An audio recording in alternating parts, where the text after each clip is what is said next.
ओम सहजात्म स्वरूप परम गुरु श्री संत के कहने से मुझे परम कृपालु देव की आज्ञा माननी है।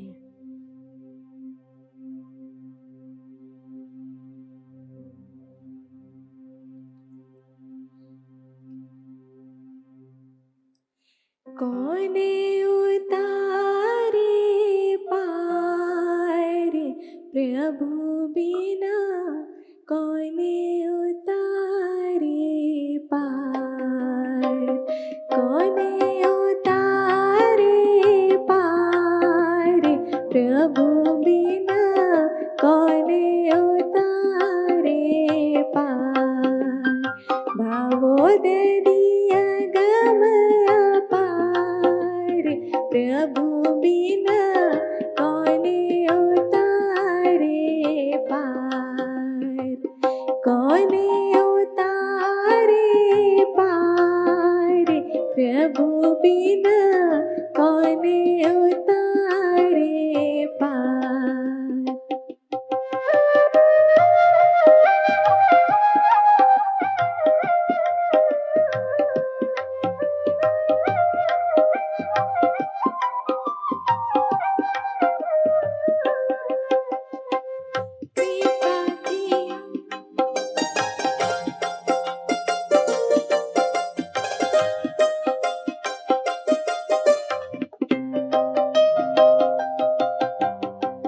कृपा तिहारी ते हम पायो, कृपा तिहारी ते हम पायो, नाम मंत्र आधार प्रभु बिना, कौन उतारे पार, कौन उतारे पार प्रभु बिना, कौन उतारे पार।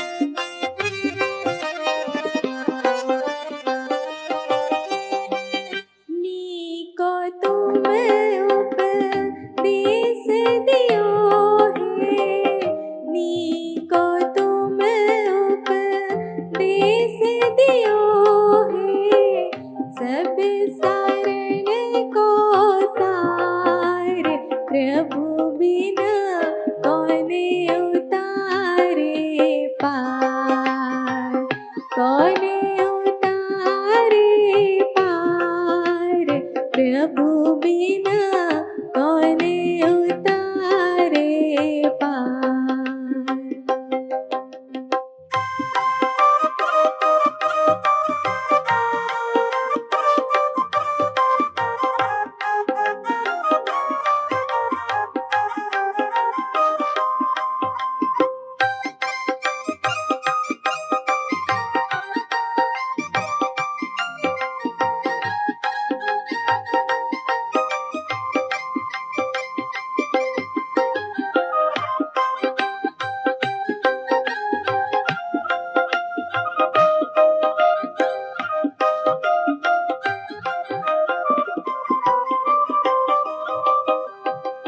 हल्के वेचा ले सिनिक से, हल्के वेचा ले सिनिक से, बूढ़े जे सिर बार प्रभु बिना, कौन उतारे पार, कौन उतारे पार प्रभु बिना, कौन उतारे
धर्म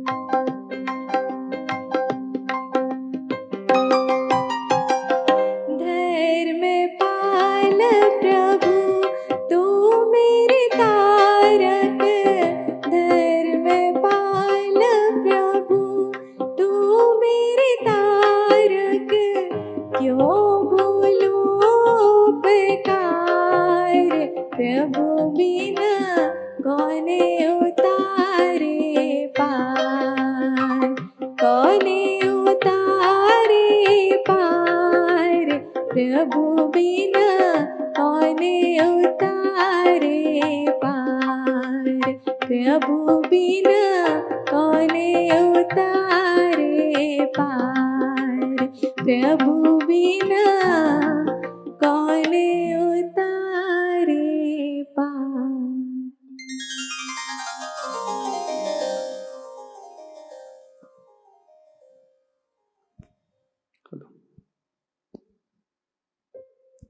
ओम सहजात्म स्वरूप परम गुरु।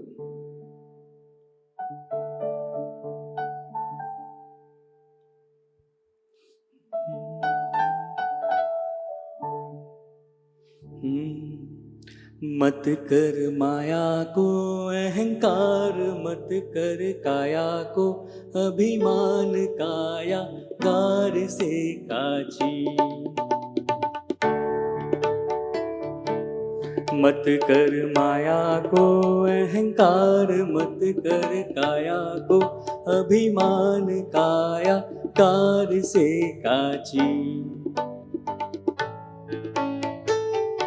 हो कायागार से काचीर जैसे ओसरा मोती, झोंका पवन का लग जाए, झपका पवन का लग जाए, काया धूल हो जासी, काया तेरी धूल हो जासी। मत कर माया को अहंकार, मत कर काया को अभिमान, काया कार से काची।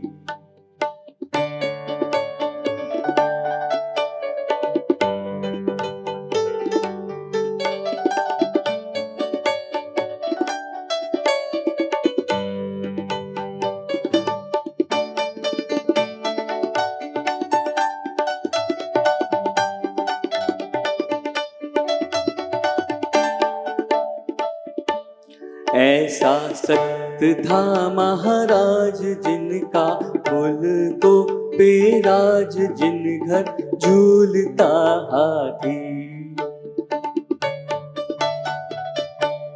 ऐसा सख्त था महाराज जिनका मुल्क को पेराज, जिन घर झूलता हाथी।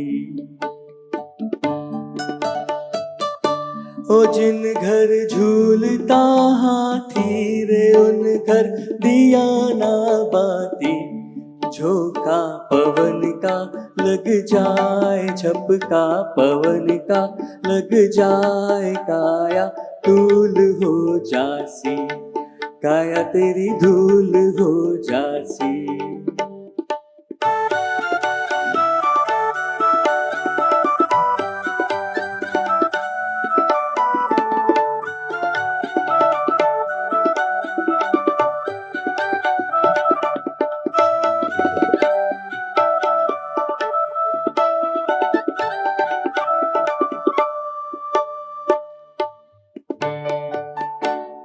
झूठा माई थारो बाप झूठा, सकल परिवार झूठी कूटता छाती।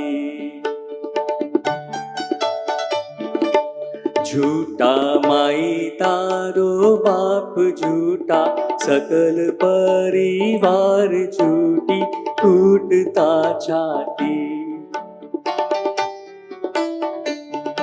ओ झूठी कूटता छाती रे, जैसे ओसरा मोती, झोंका पवन का लग जाए, झपका पवन का लग जाए, काया धूल हो जासी, काया तेरी धूल हो जासी।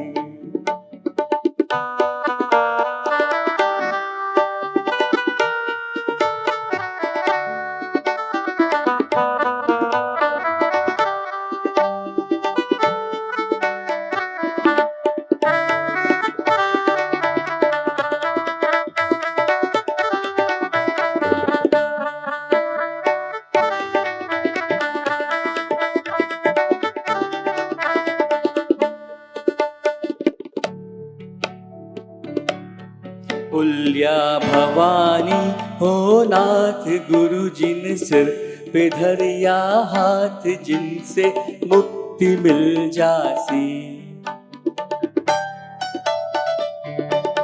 बुल्या भवानी हो नाथ गुरु जिन सिर पे धरिया हाथ, जिनसे मुक्ति मिल जासी।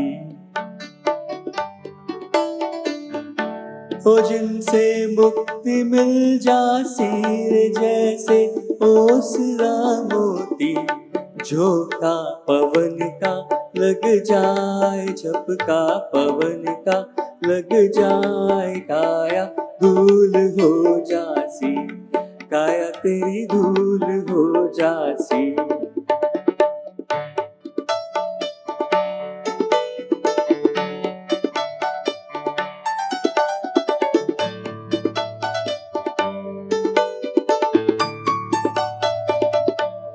मत कर माया को अहंकार, मत कर काया को अभिमान। काया दार से काची हो, काया दार से काची रे, जैसे ओसरा मोती झोंका पवन का लग जाए, झपका पवन का लग जाए। काया धूल हो जासी, काया तेरी धूल हो जासी, काया तेरी धूल हो जासी, काया तेरी धूल हो जासी, काया धूल हो जासी।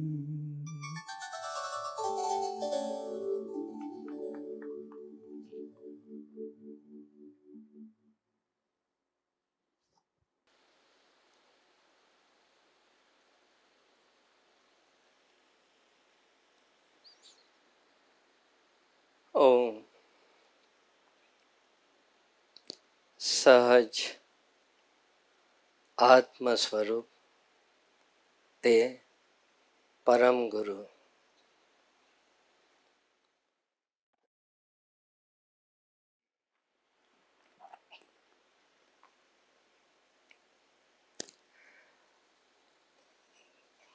कल कैवल्य बीज की चौथी पंक्तियाँ वो हमने थोड़ी पढ़ी है और ज़्यादा समझना है। उसी पद्य के चौथी जो गाथा है वो फिर से एक बार पढ़ता हूँ। अब क्यों न विचारत है मन से, कछु और रहा उन साधन से। बिन सद्गुरु कोई ना भेद लहे, मुख आगल है कह बात कहे। बिन सद्गुरु कोई न भेद लहे। फिर से दोहरा रहा हूँ, वेरी इम्पोर्टेंट लाइन, बहुत ही गहरा चिंतन मनन इस लाइन के ऊपर हमें सबको करना है। जितना जितना सोचेंगे उतनी उतनी कन्फ्यूजन बढ़ेगी, और जो जो बात नहीं समझ में आ रही है वो शायद समझ में आ भी सके, और अगर ज़्यादा बढ़ जाता है तो इसी लाइन के ऊपर बार बार टिके रहना है। बिन सद्गुरु कोई न भेद लहे। डिफिकल्ट लाइन है, और इसी लाइन को कृपाणु देव ने बहुत ही सरल कर दिया।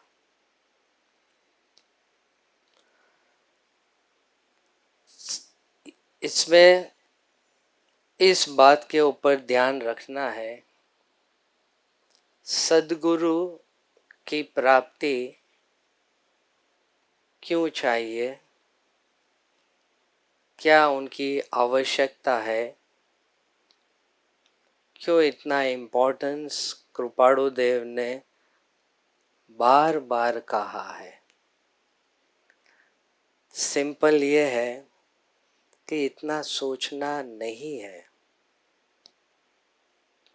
अगर कृपाणु देव ने इतना इम्पोर्टेंट और परम पूज्य पप्पा जी ने इसी को ठोस ठोस के पक्का करवाया है तो चिंता वाली बात नहीं है। जो कुछ हमको समझना है उसका जवाब है बिना सद्गुरु समझ में नहीं आएगा, इतना ही समझना है। परम कृपाणु देव जिन्होंने ये लिखा है उसके ऊपर अटूट श्रद्धा रखनी है,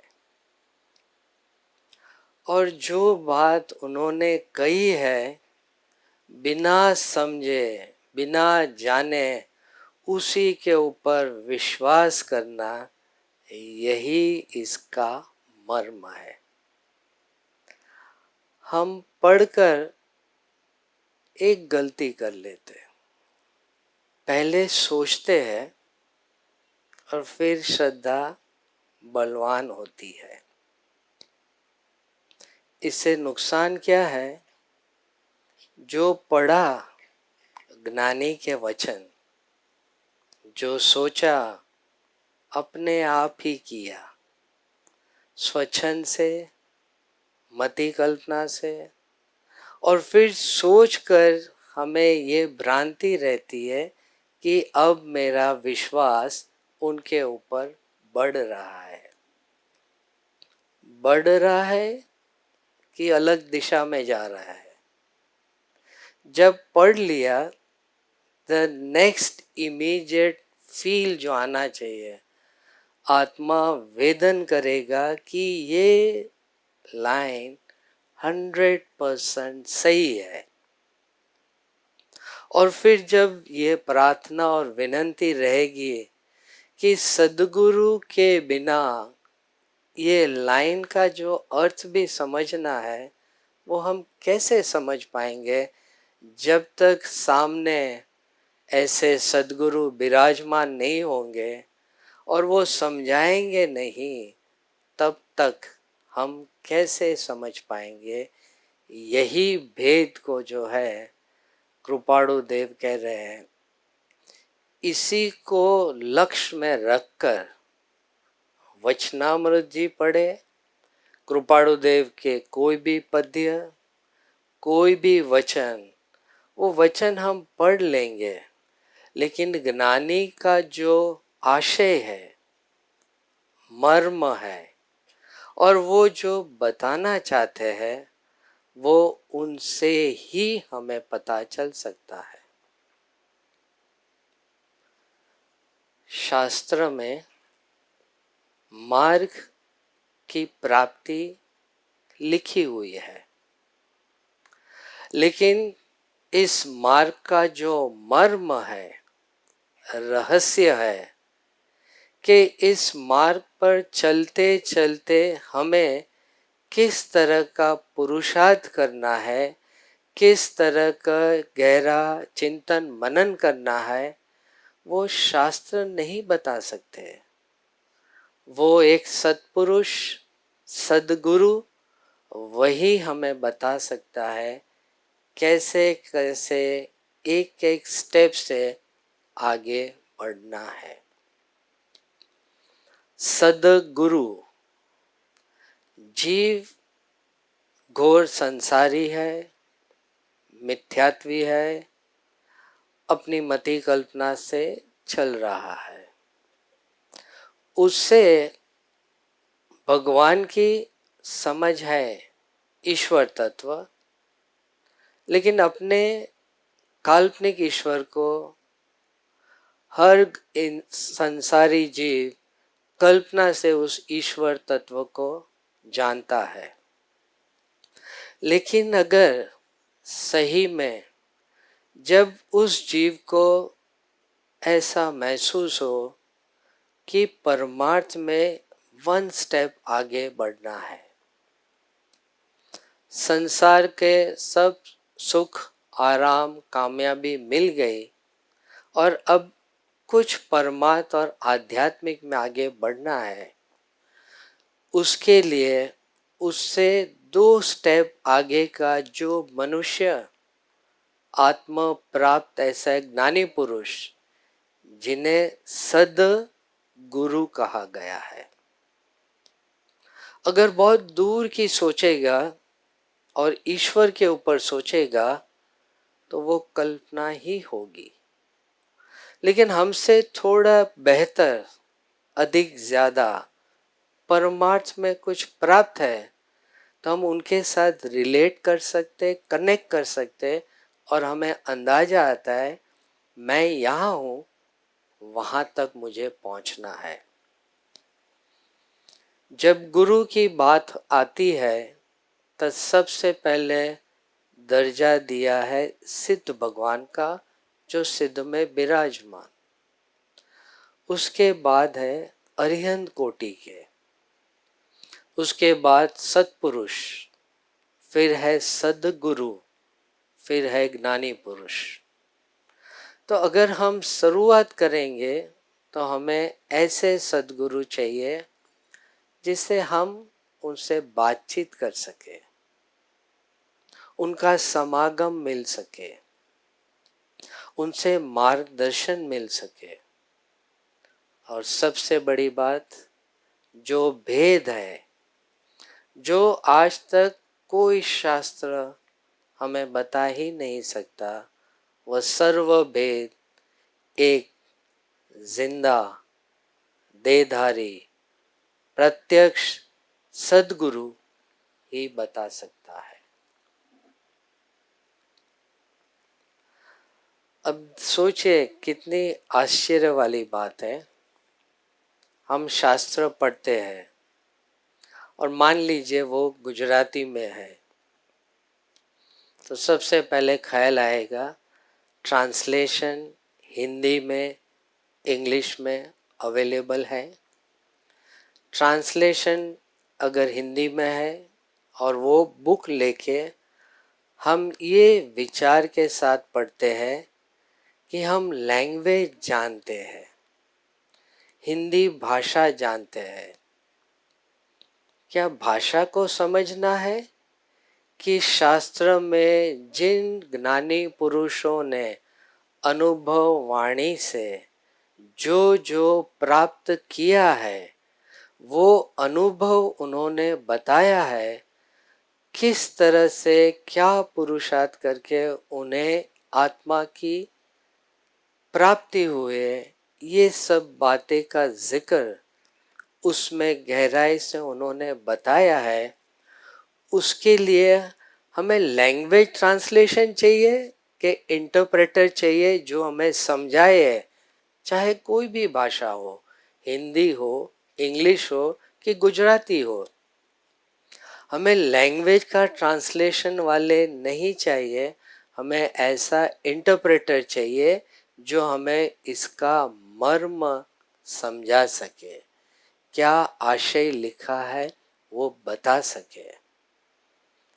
तो हर बार ये सोचना है कि जब भी ज्ञानी के वचन हम पढ़ते हैं तब हमें ये लक्ष्य रहना चाहिए, क्या हम वो आशय को आत्मसात कर सके।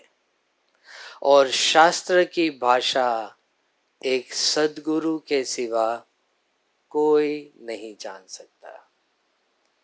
अगर हिंदी का कोई स्कॉलर है तो वो गुजराती भाषा का अनुवाद कर सकता है, ट्रांसलेशन कर सकता है, इंटरप्रेट नहीं कर सकता। ये राज कृपाणु देव हमें बता रहे हैं। बिना सद्गुरु शास्त्र की बात और सद्गुरु के हृदय की बात का मर्म वही बता सकता है। कौन? जब हम अच्छे शिष्य बन जाएंगे। कौन? जब हम अच्छे भक्त बन जाएंगे। कौन? जब हम ऐसी जिज्ञासा रखेंगे कि मुझे हर हाल में जानना है, तब जाके वो बात और ये सब समझ में आता है। अब सद्गुरु की जब बात होती है तो सद्गुरु के लक्षण क्या है, कैसे उसे पहचाना जाए। परम कृपाणु देव की आत्मसिद्धि गाथा में उन्होंने सत्पुरुष के लक्षण बताए हैं, और वो है आत्मज्ञान, समदर्शिता, विचरे उदय प्रयोग, अपूर्व वाणी, परम शुद्ध। ये जो 5 लक्षण है, इन 5 लक्षणों से सत्पुरुष की पहचान होती है। सबसे पहला है आत्मज्ञान। सद्गुरु आत्मज्ञान प्राप्त पुरुष आवश्यक है। हमें जिस चीज की तलाश है वो चीज उसमें मौजूद है, इतना तय हो जाना चाहिए। सब कह रहे हैं ज्ञानी पुरुष है और मान लेते हैं तो शुरुआत अच्छी है, लेकिन जब जान लोगे कि वो ज्ञानी कैसे है, और जैसे ही वो श्रद्धा उस ज्ञानी के ऊपर जब श्रद्धा बैठेगी, तब आगे का नेक्स्ट स्टेप खुलेगा। जब तक श्रद्धा, मैं अंधश्रद्धा की बात नहीं कर रहा हूं, श्रद्धा कि जो मुझे आत्मा की कहीं ना कहीं ऐसा लग रहा है कि जानना है और उनके पास है। अब ये सेकंड आश्चर्य वाली बात, आत्मा के बारे में हमें कोई ज्ञान नहीं है, कोई समझ नहीं है, फिर भी अंदर से जब बलवान वैराग्य संसार प्रत्येक आसक्ति भाव के ऊपर जब ये कम होता है और ज्ञानी पुरुष के गुण के प्रति उनका महात्म्य बढ़ता है, और जैसे जैसे महात्म्य अंदर से फील होता है, तब सामने जो सद्गुरु है उसकी बात के ऊपर उसी जीव को एक बलवान श्रद्धा जरूर आती है। तब उन्हें लगता है मेरे मार्ग में आगे बढ़ने के लिए यही मुझे उत्तम निमित्त है जिससे लक्ष्य की प्राप्ति हो सकती है। समदर्शिता यानी कि इच्छा रहित, एक भी इच्छा सद्गुरु में नहीं रहती। वो निस्पृह है, निर्विकारी है, निर्मोही है। और ऐसे सत्पुरुष जिन्होंने संसार की जितनी सारी ऐशो सुख और शांति संसार की, वो सभी प्राप्त करने के बाद उन्हें ये पता चला कि उससे भी अधिक आत्मा का ऐश्वर्य, आत्मा का सुख, आत्मा की शांति सर्वोत्तम उच्च कोटि है, और उन्होंने ये सब प्राप्त किया है। ऐसे समदर्शिता, ऐसे जो आत्मिक गुण है वो सत्पुरुष में नजर आते हैं। तीसरा है विचरे उदय प्रयोग। सत्पुरुष का इस काल में, वर्तमान में रहने का दो वजह, एक सबका कल्याण हो और दूसरा अपने कर्म की निर्जरा के लिए। इस दो लक्ष्य से उनका जीवन व्यतीत होता है। फिर है परम शुद्ध और अपूर्व वाणी। वाणी ऐसी वाणी कि जो बात हम कई सालों से ढूंढते रहते हैं, समझ में नहीं आता है, जो चीज से हम परिचित हैं, चाहे वो हमारी हैबिट्स हो, लाइफस्टाइल हो, कुटेव हो, हम सब जानते हैं कि ये कुटेव से छुटकारा लेना है। यहाँ ऐसा कोई जीव नहीं है जिनको मालूम नहीं है प्रॉब्लम क्या है, सलूशन क्या है। लेकिन जानने के बाद भी हम उसे प्राप्त नहीं कर सकते हैं, तो फिर इतना तो मानना है कि जो हम मानते हैं सॉल्यूशन समझ में आ रहा है वो गलत है। अगर सॉल्यूशन समझ में आ गया तो फिर फल प्राप्ति निश्चित होनी चाहिए, और अगर फल प्राप्ति नहीं मिलती है तो ये स्वीकार कर लेना है कि मेरी समझ में, मेरी सोच में, मेरी मान्यता में कहीं ना कहीं कुछ मिसिंग आउट है। ऐसी वाणी सद्गुरु सत्संग के माध्यम से जितनी सारी उलझने संसार में, परमार्थ में, जहाँ भी जो जो जीव अटक रहा है या भटक रहा है, उन्हें वो राह इस वाणी से, इस श्रद्धा से, इस भक्ति से प्राप्त हो सकती है। और लास्ट है परम शुद्ध। सत्पुरुष जिनकी वाणी अविरोध है, जिनकी वाणी में परम शुद्ध यानी छयों दर्शन का हर चीज का उसमें समावेश है, और वो जब भी बात करते हैं तभी एक एंगल से बात करते हैं।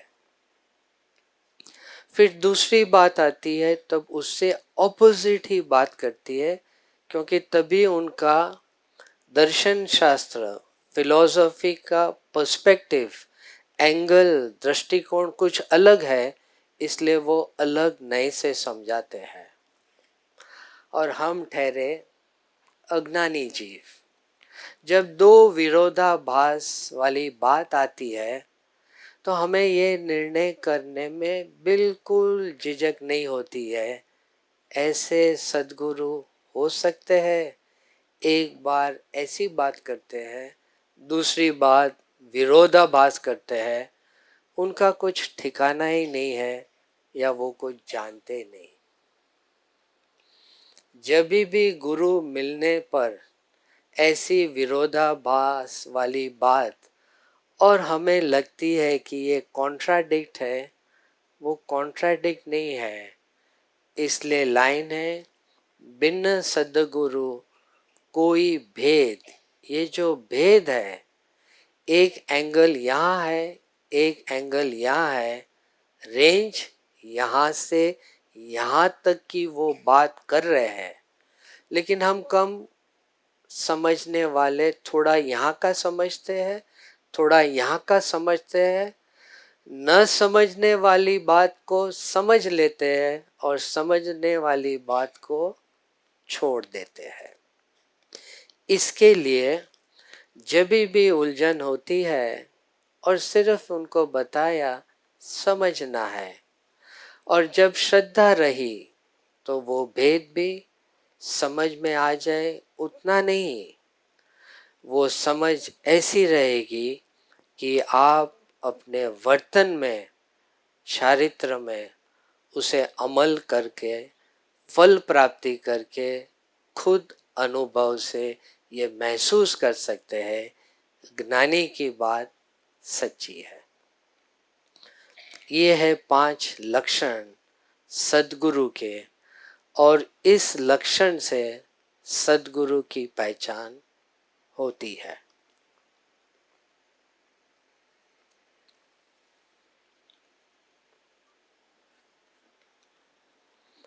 सद्गुरु का महात्म्य।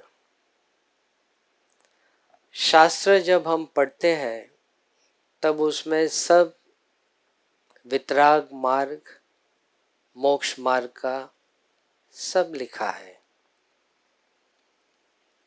फिर हम पढ़ लेते हैं और अपने तरीके से सोच लेते हैं। तो जैसे अभी बताया कि शास्त्र पढ़ने से थोड़ी बहुत मुश्किलें हैं, नहीं समझ में आता। यही बात शास्त्र का जो पूरा सार है, वो पूरा रहस्य जो है, वो एक प्रत्यक्ष सद्गुरु के अंदर मौजूद है। और जब हमें ऐसे सद्गुरु उपलब्ध हो जाते हैं जिसे शास्त्र का ज्ञान भी है और साथ साथ में आत्मा की अनुभूति भी है, जो जो वचन शास्त्र में, आगम में जो कुछ भी लिखा हुआ है, उस लिखे हुए अक्षर के पीछे छुपे हुए जो भाव है, जो सोच है, जो समझ है, वो समझ एक प्रत्यक्ष सद्गुरु के अंदर मौजूद है। अब एक ऑप्शन है शास्त्र जिसमें सिर्फ टेक्स्ट है, और एक तरफ है विजुअल वाला हलता चलता हुआ शास्त्र सद्गुरु के रूप में। ऐसे सत्पुरुष जो मनुष्य भव में ज्ञानी रूप के हमारे सामने मौजूद है, देह के साथ हाजिर है, जिससे हमें उन शास्त्रों को जब हम हलता चलता देखते हैं, उसके पीछे का जो भाव छिपा हुआ है, यानी कि ज्ञानी की हर क्रिया के पीछे उसका मर्म किस हेतु से, किस समझ से वो ये क्रिया कर रहे हैं, ये बात एक ज्ञानी से देखने से पता चलती है। सद्गुरु को अवलोकन करने से थ्रू ऑब्जर्वेशन, और ऑब्जर्वेशन जो हम शास्त्र पढ़कर नहीं कर सकते क्योंकि वहाँ पे एक सीमा है, लेकिन सत्पुरुष को देखकर हमें पता चल सकता है कि ज्ञानी की संसार की क्रिया, देह के साथ की क्रिया, 5 इंद्रिय और जगत के जड़ पदार्थ और ऋणानुबंधी के साथ जो उनके पीछे का मकसद है, वो हमें पता चलता है। जिसे जिसे ये भक्ति प्राप्त है, वो ये रहस्य को समझ लेता है, और ऐसे रहस्य मिलने से ज्ञानी के प्रति अहोभाव, पूज्य भाव और सबसे ज्यादा प्रेम भाव। जब तक प्रेम भाव ज्ञानी के प्रति नहीं आता है, विनय है, लेकिन विनय से ज्यादा, बहुत ज्यादा, अधिक से अधिक प्रेम होना अत्यंत आवश्यक है। अगर हम ज्ञानी को प्रेम नहीं करेंगे, क्यों? उनकी देह की चेष्टा को देखकर उनके अंतर में जो तत्व बसा हुआ है, हम उस तत्व के ऊपर लक्ष्य करते हैं कि किस आत्मा के गुण से वो सुशोभित है। और जब ऐसे गुण उनमें देखते हैं, और देखते हैं, फिर देखते ही रहते हैं। ऐसा प्रेम जब उनके आत्मा के गुण का अवलोकन करने से जिन जिन भक्त को, सुशिष्य को जो नजर में आया, उस गुण के प्रति जब वो प्रेम आता है, ऐसा गुण समता का, धीरज का, शांति का, आनंद का, ऐसा मुझे चाहिए।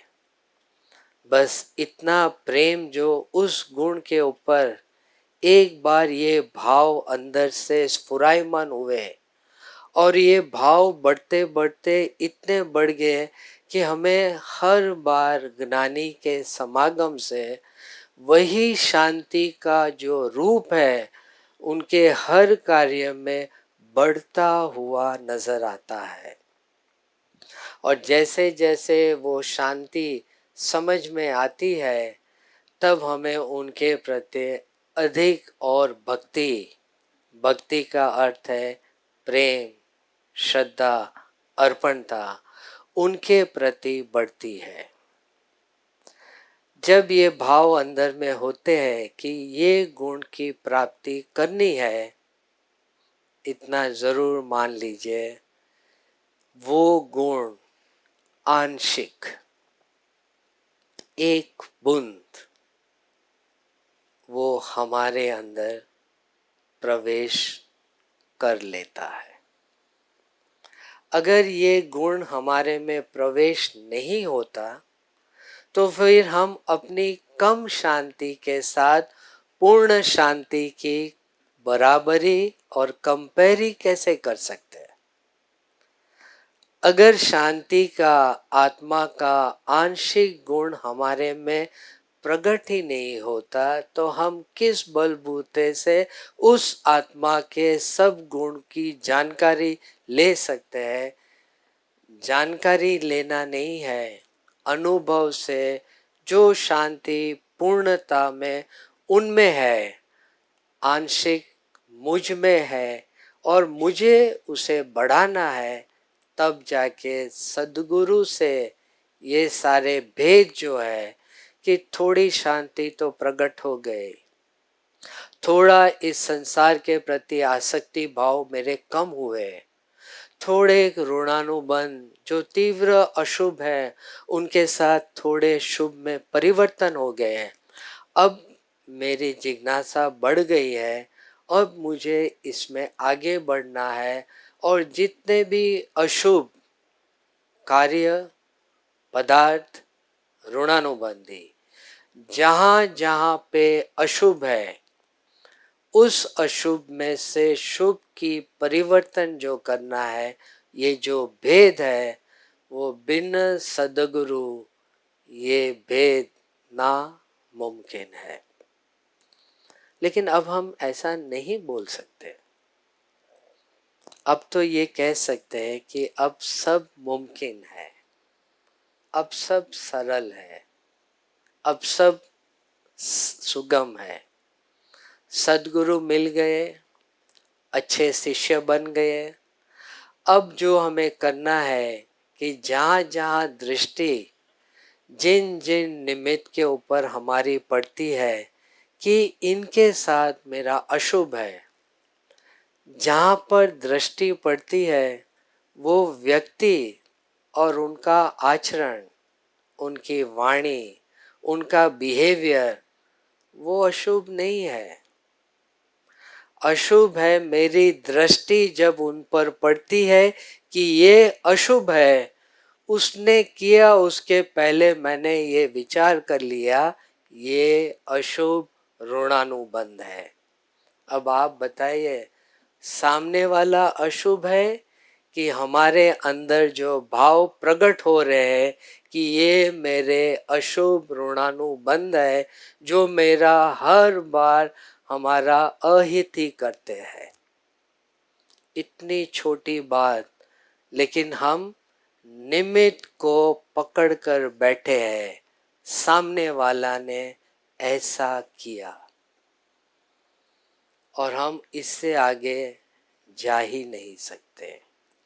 यही मर्म जो है एक सद्गुरु की प्राप्ति से, अशुभ छोटा हो, मंद हो, तीव्र हो, अशुभ अशाता वेदनीय के रूप में इस शरीर के साथ हो, कैंसर जैसी बीमारी आ जाए या डायबिटीज जैसा रोग हो जाए, अशुभ जिन जिन पदार्थों से घृणा है, नेगेटिव है, जिन पदार्थों को हम देख ही नहीं पाते और देखकर अंदर में जुगुप्सा आती है, वैसे सब जगत के पदार्थ हो। आप देख लीजिए, जितने जितने अशुभ चीजें है उनका लिस्ट हमारे अंदर मौजूद है, हमें मालूम है। सिर्फ निमित्त सामने हाजिर न होते हुए उस अशुभ के विचार से ही अंदर में अशुभ भाव की कितनी वर्धमान और बढ़ता ही जाता है। अब बताए, जब निमित्त सामने नहीं है तो हमारे अशुभ भाव में इतनी वृद्धि कहाँ से आई? ये सोचने वाली बात है। निमित्त आता है और अशुभ हो जाता है, ये तो समझ सकते हैं, लेकिन निमित्त हाजिर नहीं है और उसके विचार से उस व्यक्ति के, उस पदार्थ के ऊपर घृणा बढ़ती है, तो वो अशुभ मेरा खुद का भाव है जो सबसे ज्यादा अशुभ मेरे अंदर है। ये भेद जब सद्गुरु के प्रत्यय अनहद ऐसी भक्ति, और जब सद्गुरु से हम ये सुनते हैं कि इस जगत के सर्व जीव सिद्ध समान, तब हमें उनकी वाणी से हमारी दृष्टि बदल जाती है और हम सब जीव को मैत्री भाव से देखते हैं। जो आज तक इतना प्रयत्न किया, वो इस वाणी, इस सद्गुरु के माध्यम से हमारी दृष्टि में परिवर्तन आने से मैत्री, जगत के सर्व जीव के प्रत्यय निर्वैर बुद्धि, अगर ये स्टेप हमें सद्गुरु से पता चलता है, तब ये समझ में आ जाता है, बिन सद्गुरु कोई भी चीज अगर करनी है, द फर्स्ट थिंग करना नहीं है, पहले पूछ तो लूं, पहले बता तो दूं, मैं ये करने जा रहा हूं, आप साथ रहियो, हर काम में सफलता मिलती रहेगी।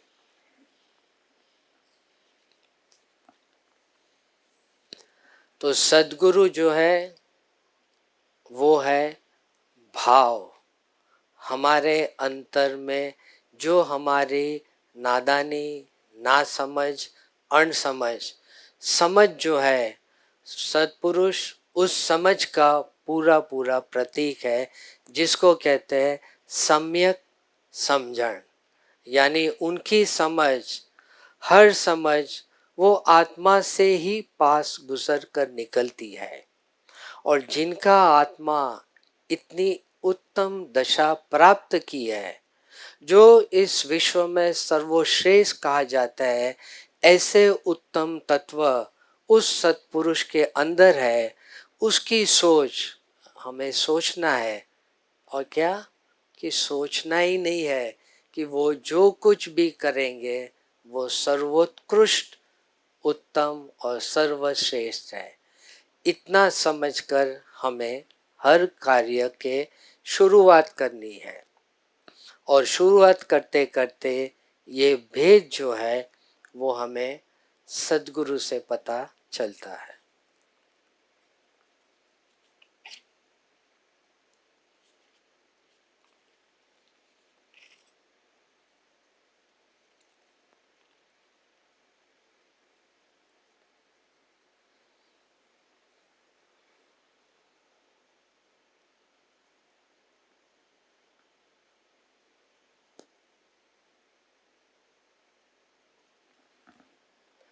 आज हम सब जानते हैं कि मैं आत्मा हूँ।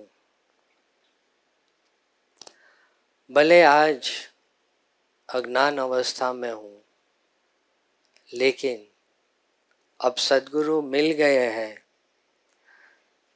तो निश्चित है मोक्ष की प्राप्ति होगी।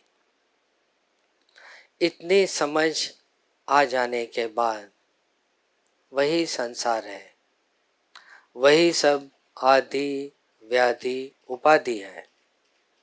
और इसी संसार में रहकर, इसी संसार में जो कुछ भी हमारे कर्म जैसे जैसे उदय में आएंगे, उन कर्मों के साथ मेरा बर्ताव इस तरह से रहे कि मैं नए कर्म न बांधूं, और जो कुछ भी मेरे कर्म उदय में आ रहे हैं उसे मैं इस प्रकार से निर्जरा करूं कि फिर नया कोई उत्पन्न ही न हो।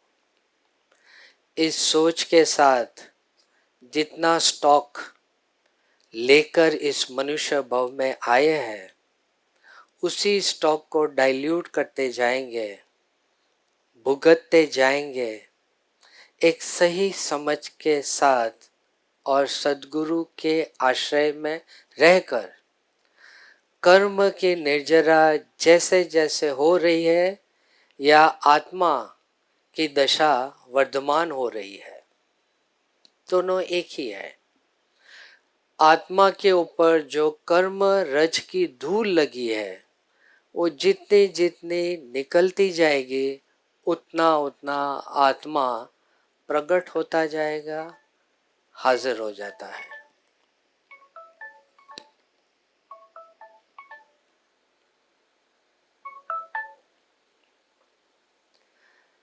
तीन मिनट का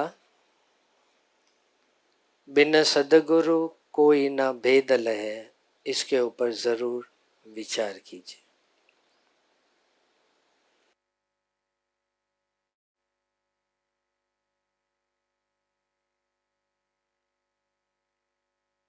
महाराज जगतनी विस्मृति कराओ।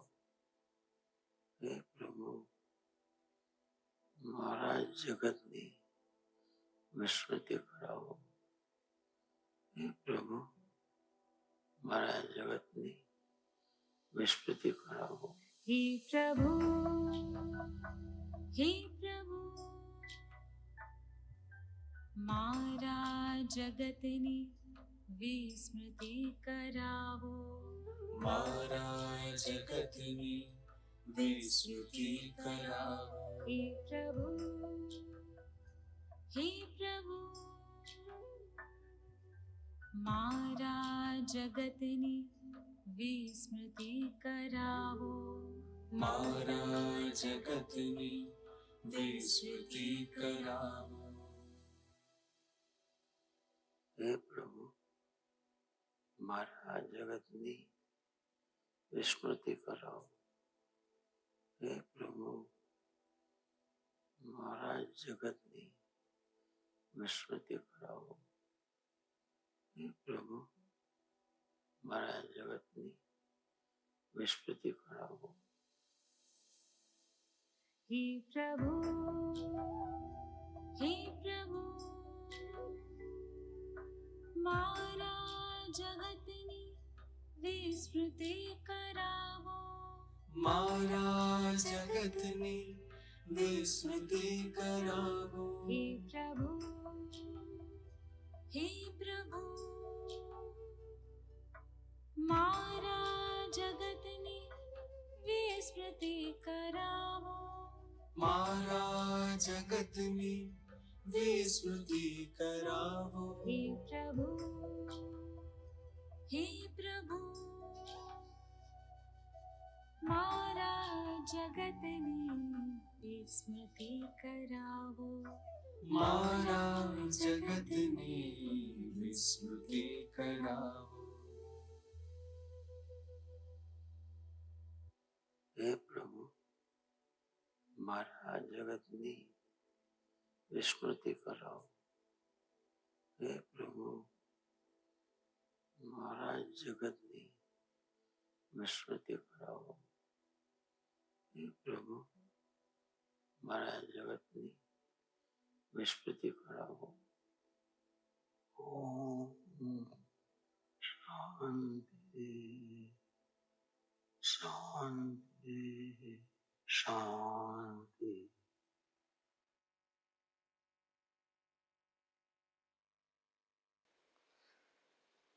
जो भी उदय कर्म है उस समय आत्मा जैसे जैसे संजोग रहेंगे अंतर में, वैसे वैसे विभाव विचार जरूर उठेंगे। और जब ऐसे विचार उत्पन्न होते हैं, अज्ञानी जीव उस कर्म के साथ जुड़कर नए कर्म के उपार्जन करता है।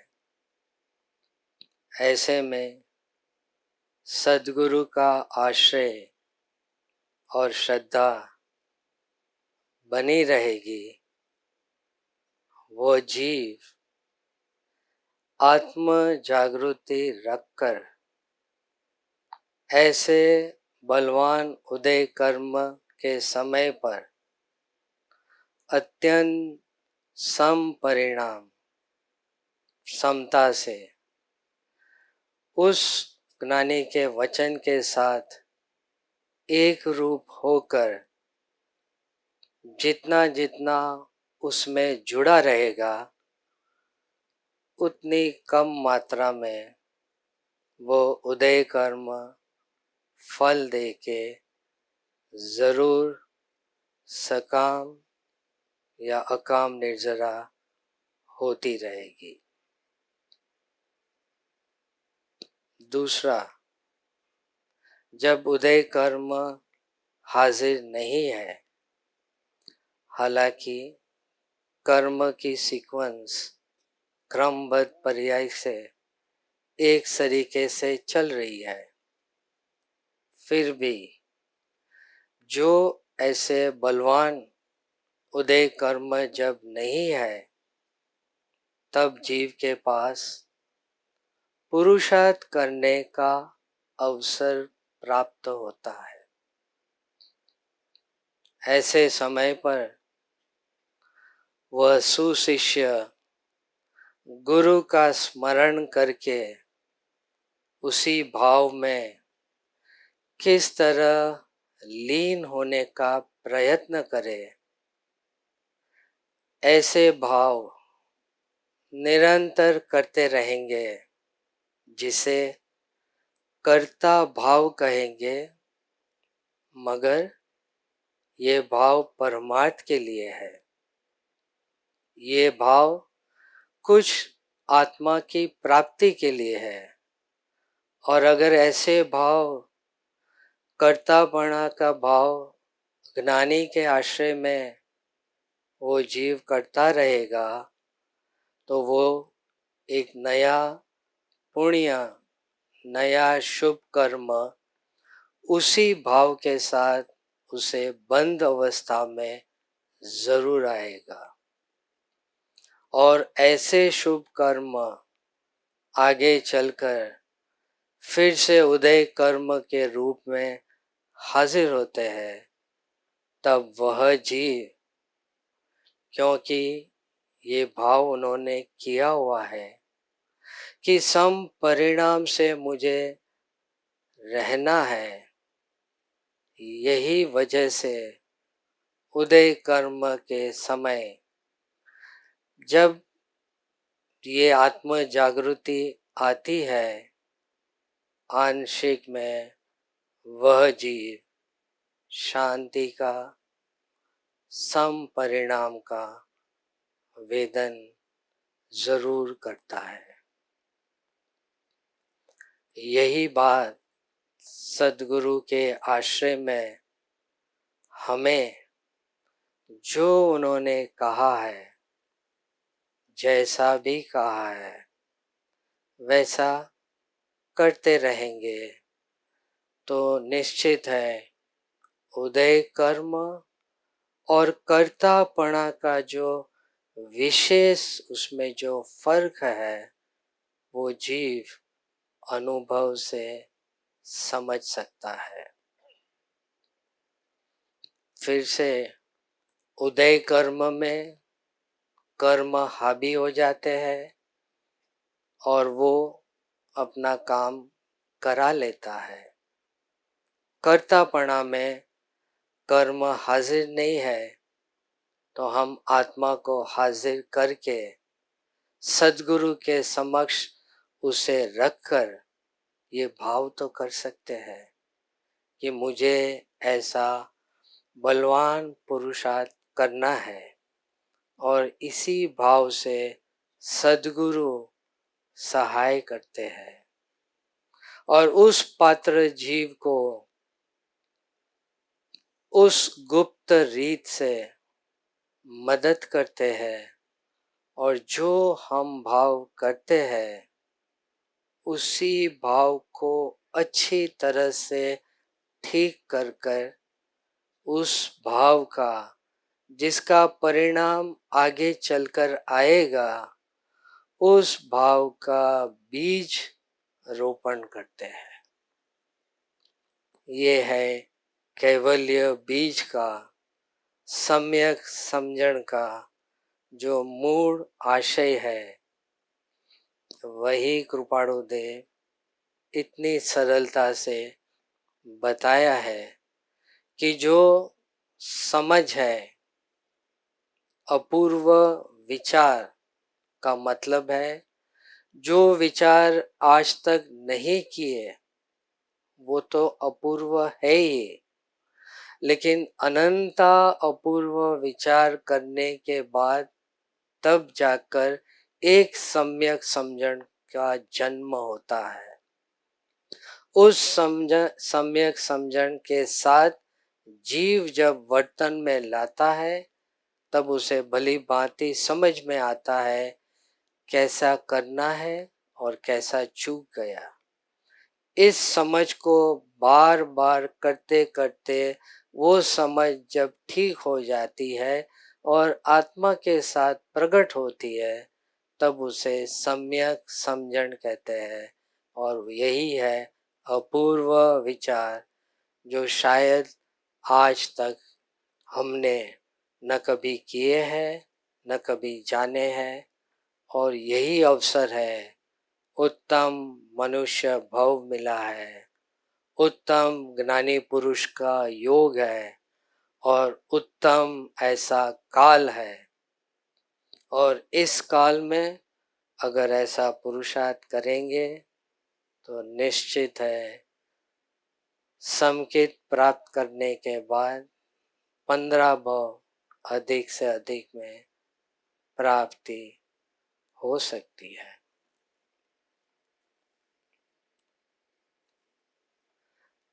फिर आगे की 5वीं गाथा, करुणा हम पावत है तुम की, वह बात रही सुगुरु गम की, पल में प्रगटे मुख आगल से, जब सदगुरु चरण सुप्रेम बसे। अब यहाँ से जो गुरु गम कहे, जो सीक्रेट कहे, वो सब सीक्रेट वन बाय वन परम कृपाणु देव ने बताया और परम पूज्य पप्पा जी ने उसे सिंप्लीफाइड किया। करुणा हम पावत है तुम की, ईश्वर भगवान सिद्ध उनकी तो करुणा जगत के तीनों लोक के सभी जीवों के प्रति निरंतर रहती है। उनकी करुणा भाव, उपेक्षा भाव ये तो निरंतर चलती ही रहती है, और सभी जीवों का कल्याण का भाव उनको हर समय रहता ही है। जब इतनी बात हम सब जानते हैं तब ये सोचना है कि कृपाणु देव ने करुणा हम पावत शब्द है, करुणा हम पावत है। ऐसा नहीं लगता कि ये होना चाहिए क्योंकि उनकी करुणा है, तो करुणा सब पावत है तुम की। शब्द तो ये होने चाहिए ना कि उनकी करुणा सबको मिले, लेकिन वो उससे ज्यादा कहना चाहते हैं कि उनको तो करुणा है ही, लेकिन जिस योग्य पात्र जीव को इस बात का एहसास है कि मैं जिज्ञासु और मुझे शिष्य बनना है, और सामने जो बैठे हैं वो सद्गुरु है, और वही सद्गुरु की करुणा जब मेरे ऊपर बरसेगी तभी मैं उनका बोध ग्रहण कर पाऊंगा। यहाँ करुणा हम पावत का मतलब है ग्रहण करना, स्वीकार करना, मान्य करना। हर बात हम सुन लेते हैं लेकिन अमल नहीं करते, इसलिए करुणा हम पावत है तुम की। अब निश्चित है कि मैं अज्ञानी हूँ, दोष से भरा हुआ हूँ, फिर भी आपके समक्ष हूँ, और आपके पास जो सब आत्मा के गुण हैं वो गुण अब मैं उसके योग्य बनूं, उस गुण की प्राप्ति करूं, और उसी गुण की जब तक आपकी कृपा दृष्टि नहीं होगी, जब तक आपका योग बल नहीं रहेगा मुझ पर, तब तक मैं एक कदम भी आगे नहीं बढ़ सकता। इसलिए विनंती ये है कि करुणा हम पावत है तुम की, वह बात रही सुगुरु गम की। ये बात जो है ये सद्गुरु के हृदय के अंदर का जो टॉप सीक्रेट है, वो सीक्रेट हमें जानना है। ऐसी कौन सी वो सीक्रेट है, कौन सा गुरु गम है जिनका जिक्र परम कृपाणु देव यहाँ पे पहले हमारे अंदर में ये भाव उत्पन्न कराते हैं, ये सोच पैदा करते हैं। ऐसा विचार करने पर हमें विवरित करते हैं या इस तरह से हमें प्रोत्साहन देते हैं, और उसी का समाधान आगे दो पंक्ति में है। पल में प्रगटे मुख आगल से, जब सद्गुरु चरण सुप्रेम बसे। गुरु गम जो है वो ये है कि ऐसे सद्गुरु की प्राप्ति हो जाए, और ऐसे सद्गुरु जो मिल जाए जिसे आत्मज्ञान से केवल ज्ञान तक का सफर जो है उनके आश्रय में रहकर हम सुचारू रूप से बड़ी सरलता से प्राप्त कर सकते हैं। कब?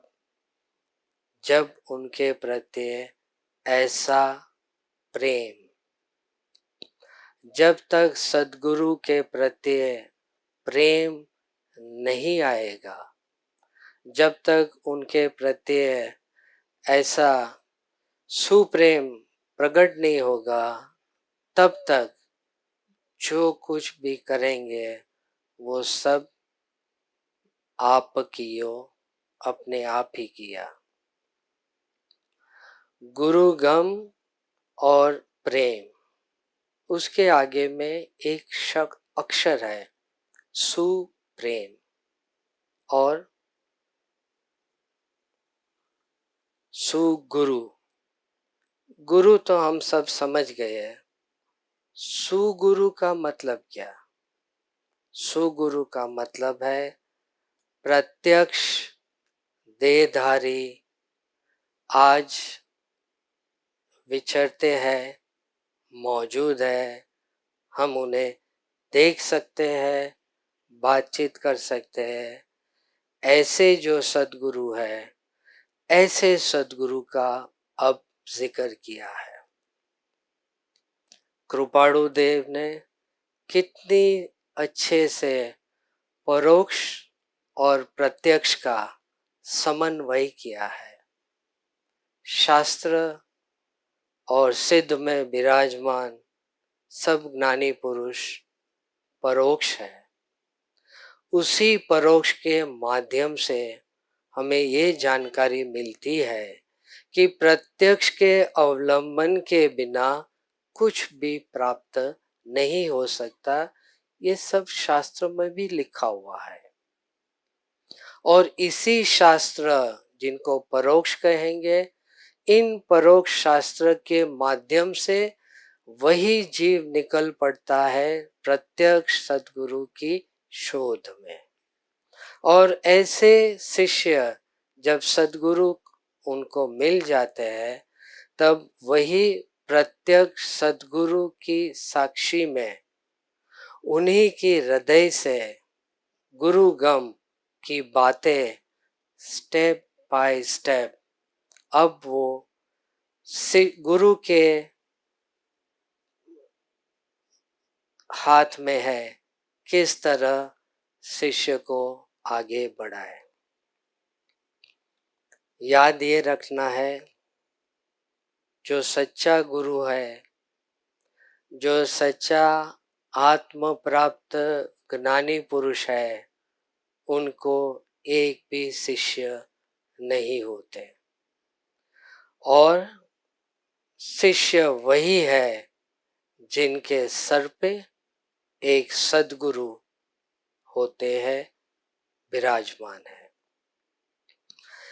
ऐसे सद्गुरु जो हमें इस संसार में किस तरह से बाकी जो श्रेष्ठ कर्म बचे पड़े हुए हैं, उसी कर्म को किस तरह से खत्म किया जाए, वो बहुत छोटी बात है। लेकिन अज्ञान अवस्था की वजह से आज कर्म बहुत बड़ी बात है, ऐसा हम सबको महसूस होता है।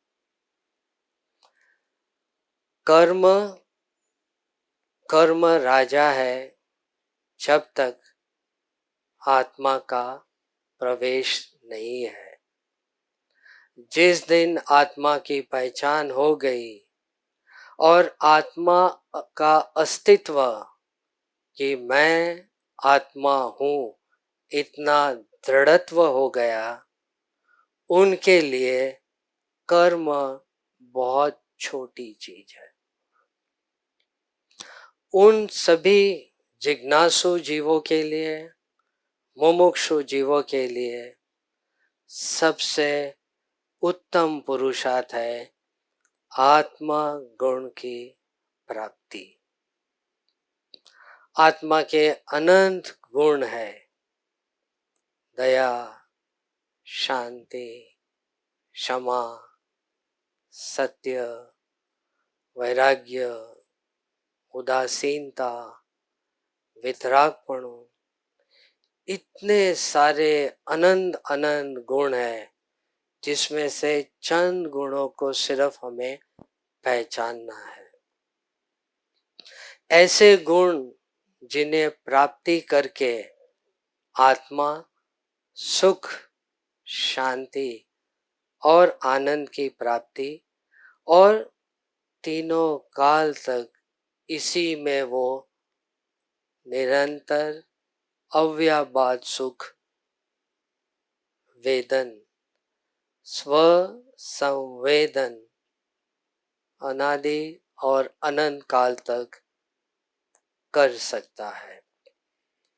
जब हमें इतनी समझ आ जाती है, एक तरफ अनंत गुण है और सद्गुरु खड़े हैं उन सब गुणों की प्राप्ति कराने में, और दूसरे तरफ अनादि काल के हमारे जो संस्कार है, पूर्व कर्म है, लेकिन अज्ञान अवस्था में जो कुछ भी कर्म हम बटोर के लेके आए हैं, बस बहुत हो गया। अब ये समझ आ गई है, ये जो है ये सब हमारा पूर्व कर्म है। अब दृष्टि भविष्य आत्म गुण की प्राप्ति पर है। और इसीलिए ज्ञानी को हम जब अवलोकन करते हैं, इसी संसार में वो भी है। जिस तरह परम कृपाणु देव गृहस्थ और सब कारोबार कर रहे थे, डायमंड का बिजनेस था, फैमिली, पत्नी और सगे संबंधी, व्यवहार में हम सब जो करते हैं वो सब वो करते थे। और इतनी सारी बिजनेस में उनको भी बहुत सारे प्रॉब्लम्स आए हैं, बहुत सारी कठिनाई हुई। उन सब कठिनाई आदि व्याधि उपाधि में वो हमेशा सम परिणाम में रहे, क्योंकि आत्मा की दशा ऐसी दशा प्राप्त की है कि कर्म उनका कुछ बिगाड़ नहीं सकते। या यूं कहिए कि जिन्होंने आत्मा का सुख, आत्मा का वैभव और आत्मा की आनंद की जो प्राप्ति की है, सहजानंद, परम आनंद, आत्मा आनंद, जब इतना सारा गुण और ऐसी दशा में वो झूम रहे हैं और उनका वेदन कर रहे हैं, ऐसे में अगर कोई कर्म आ भी जाए, वो ज्ञानी को स्पर्श नहीं कर सकता, क्योंकि वो आत्मा के गुण में इतने साथ उसमें लीन है कि उपयोग कहीं और जा ही नहीं सकता। और इसी वजह से उन्हें जो भी उदय कर्म बैक पेन के रूप में आए, अशाता वेदनीय के रूप में आए, या किसी भी कसौटी में आए, उन्हें कोई फर्क नहीं पड़ता। उन्हें सिर्फ ज्ञान रहता है कि ये उदय कर्म हाजिर हुए हैं, और उनका ध्यान आत्मा गुण में मग्न और लीन रहना, उसी में वो सहजता से, ऐसे गुण में जो व्यस्त है, तो कई बार उनको तो ये मुश्किल पड़ती है कि ये आनंद इतना बढ़ जाता है कि उस आनंद को ब्रेक करके संसार में प्रवेश करना पड़ता है। ऐसी जो आत्मा की दशा परम पूज्य पापा जी, परम कृपाणु देव, लेकिन जब हम ऐसे ज्ञानी को अवलोकन से जब उन्हें देख सकते हैं, तब हम ये बातें जो पढ़ते हैं, सुनते हैं, उनके साथ रिलेट कर सकते हैं। और इस रिलेट के साथ कब कर सकते हैं? जब उनके प्रति प्रेम आए। प्रेम का मतलब है कि मेरे जो सद्गुरु है, वो मुझे हर हाल में स्वीकार है। वो जो कुछ कहेंगे मेरे लिए, मुझे उनकी हर बात मान्य है। वो कुछ भी कहेंगे, जब भी कहेंगे, जैसे भी कहेंगे, मुझे वही करना है। क्यों? कि मुझे उनसे बेहद प्यार है, बेहद प्रेम है। और इतना प्रेम है कि ऑब्वियसली मैं उसे दुख तो नहीं दूंगा, इसलिए मैं उनकी हर बात को अमल करूंगा। अगर तकलीफ हो रही है और कर्म की भी तकलीफ हो रही है, तो बेहतर ये है कि मैं ये तकलीफ को अच्छी तरह से निभा लूं, ताकि मैं कम से कम ज्ञानी के आश्रय में और उनकी श्रद्धा में तो रहूंगा। अगर उसी वचन को बार बार मैं सत्य किस तरह से उस वचन के ऊपर अटूट विश्वास रख के निरंतर पुरुषार्थ करने का स्वीकार भाव रखता हूँ, तो फिर वही मुझे सहाय करते हैं उससे परिणाम तक पहुंचाने का। लेकिन अगर प्रेम ही नहीं रहेगा और अगर हम अपनी सोच को ज्यादा प्रेम करेंगे, हम अपने आप को ही ज्यादा इस बात के ऊपर मान्य रखेंगे कि जो मैं सोचता हूँ वो सही है, और फिर हम उसी को लेके चलेंगे, तो फिर वह बात रही सुगुरुगम की, और जो गुरुगम है वो सुप्रेम करने से ही प्राप्त हो सकती है। यहाँ जो कुछ भी परम कृपाणु देव ने बताया है वो कोई नई बात नहीं है। प्रेम करना, या जिसे हम राग कहते हैं, उस राग से हम सब वाकिफ हैं।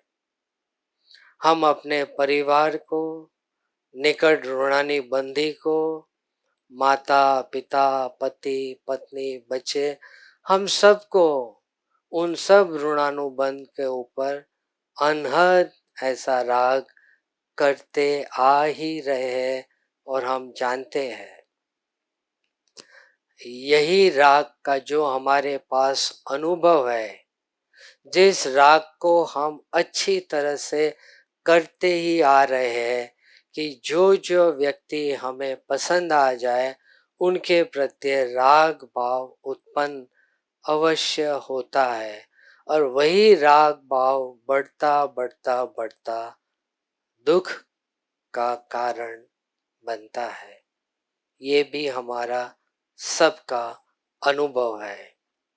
राग और राग से दुख की प्राप्ति, यही बात कृपाणु देव ने सरल भाषा में कहा।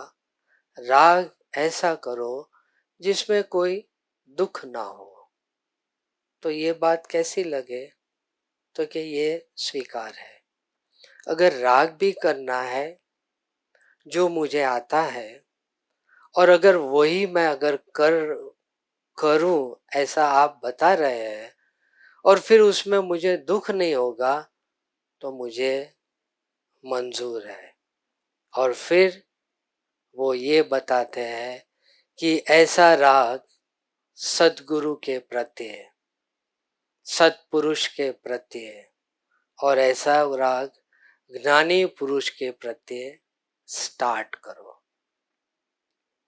वो ये नहीं कह रहे कि दूसरे पे नहीं करो, लेकिन अगर बात चल रही है कि राग में दुख नहीं होना चाहिए, उसी बात को ध्यान में रख के वो कह रहे हैं अगर इसका सबूत चाहिए, स्टार्ट विथ मी।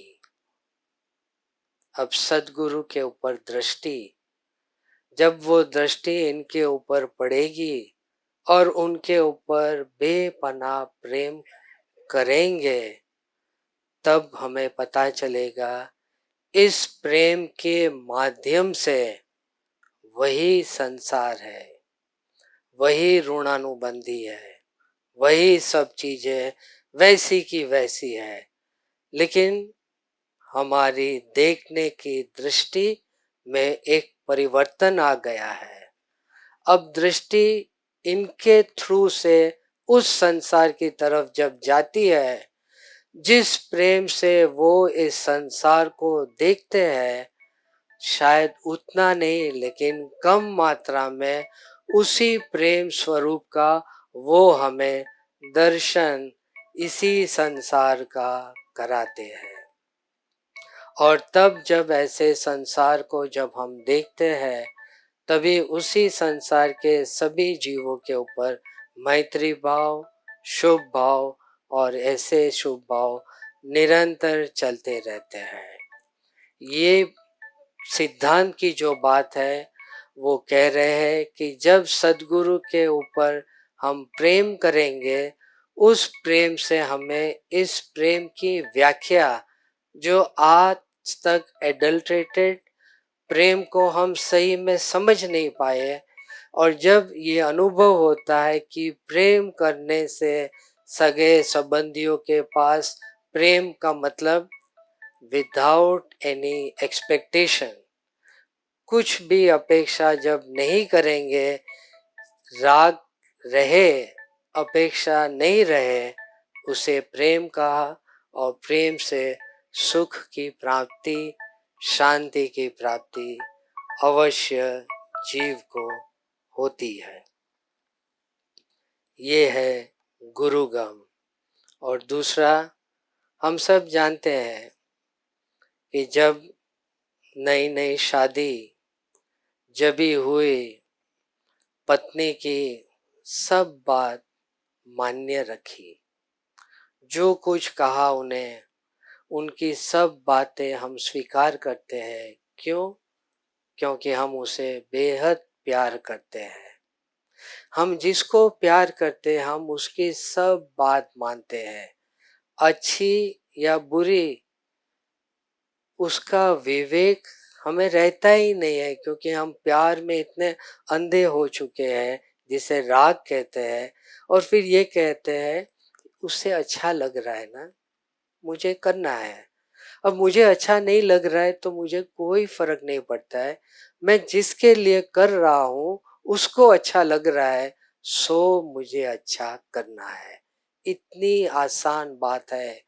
लेकिन जब हम प्रेम करते हैं किसी के साथ और वो कुछ ऐसी बात अपेक्षा करे, तब हम वहाँ पे स्पीड ब्रेक लगा देते हैं और फिर वाद विवाद में आ जाते हैं कि आपकी बात में बराबर नहीं है। अब जब आप प्रेम करते हैं तब बात को देखना है कि प्रेम कर रहे उसको देखना है।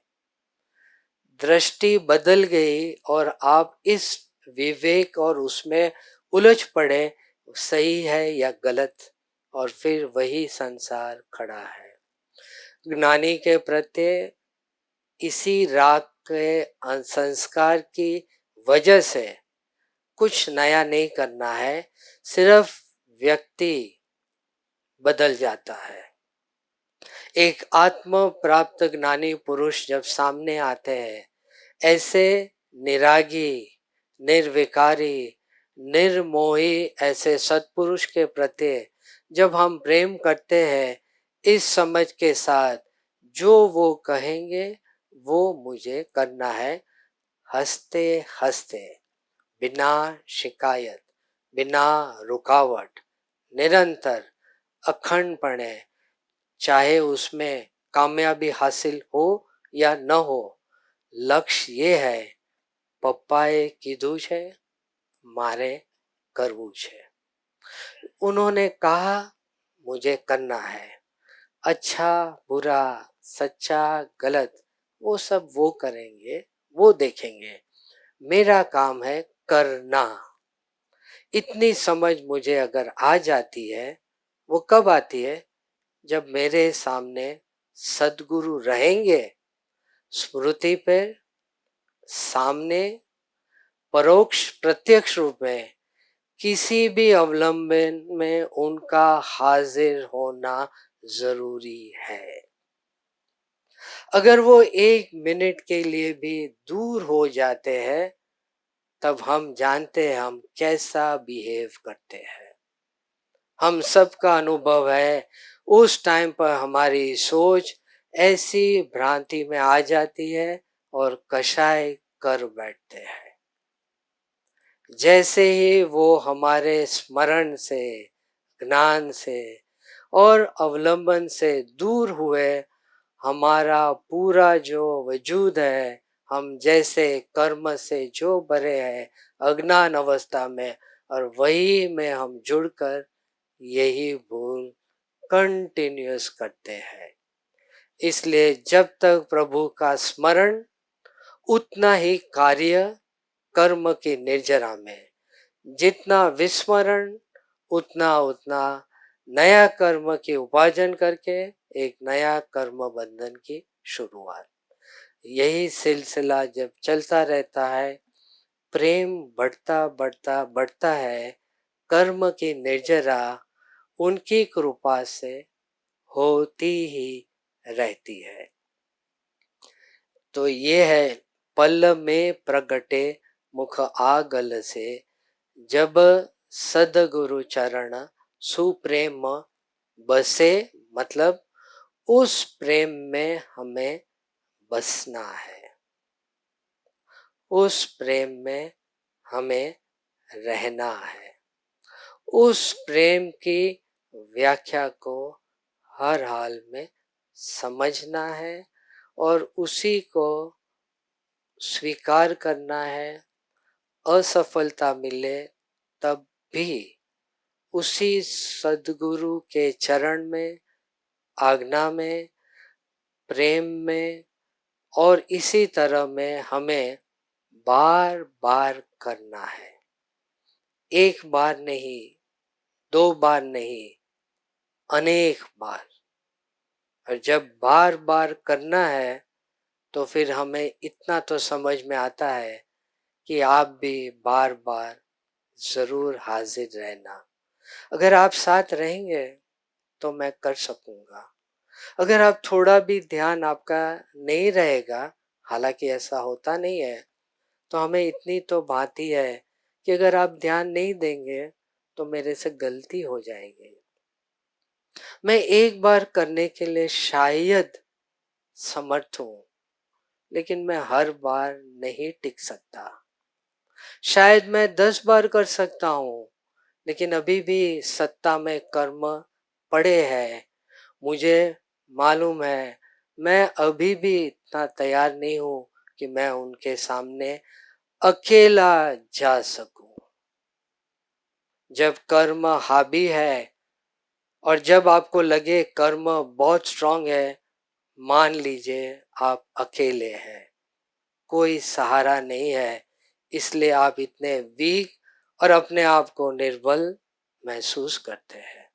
लेकिन जब कर्म के साथ, आत्मा की जागृति के साथ, सद्गुरु के आश्रय में रहकर जब ये महसूस होता है कि वो भी मेरे साथ है और मैं उनके साथ हूँ, तब एक शक्ति आती है उनसे, और उस कर्म के सामने हंसते हंसते उस कर्म की अलविदा करते हैं। फिर से नूतन कर्म इस आत्मा के प्रदेश के ऊपर एक भी कर्म का, जिसे आज तक रचकण कहते थे, अब कलंक है। उस आत्मा के चारित्र के ऊपर आत्मा का कर्म का जो कलंक लगा हुआ है, मुझे हर हाल में सुप्रेम बसे, इस प्रेम से जरूर जरूर अवश्य प्राप्त हो सकता है। इसी प्रार्थना से, इसी भाव से कि सद्गुरु के शरण में सुप्रेम हम सबका निरंतर बढ़ता रहे, ऐसी प्रार्थना के साथ नई शुरुआत। ओम शांति शांति शांति।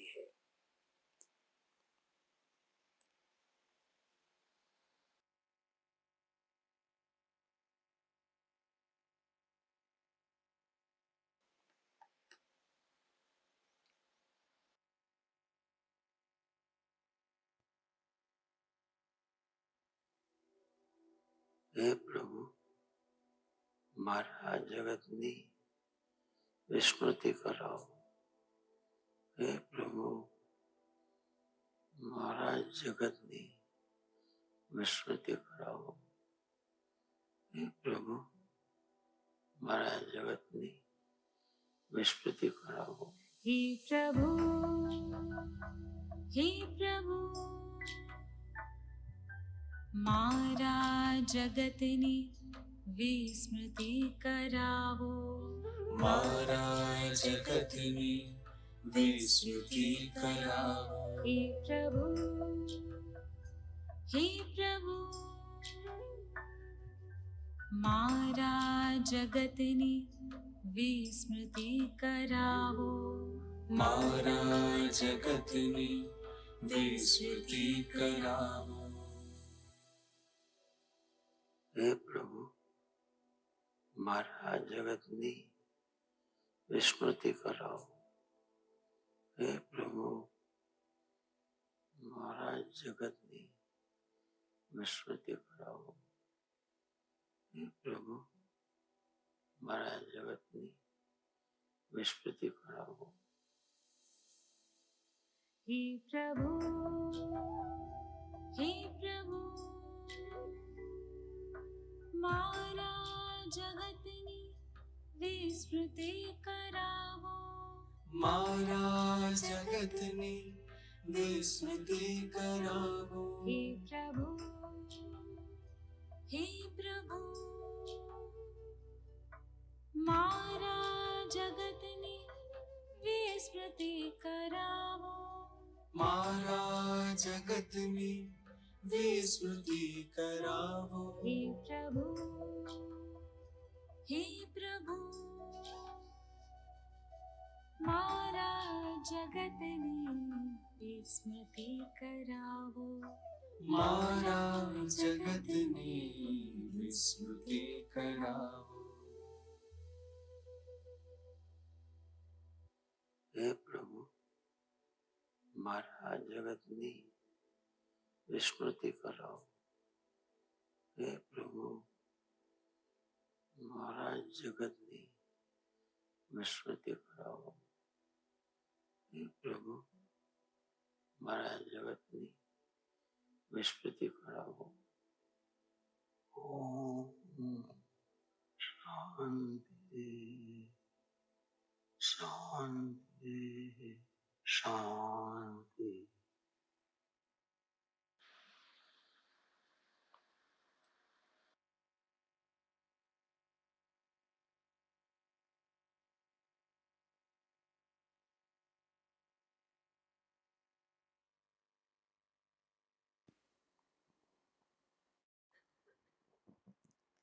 જય શ્રી સદગુરુદેવ વંદન.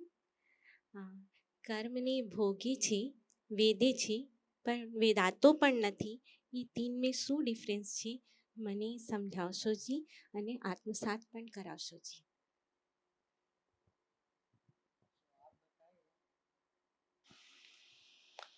हेलो, आप बताइए, आप भोगी छे अने वेदे छे में आप क्या उसका अर्थ करते हैं?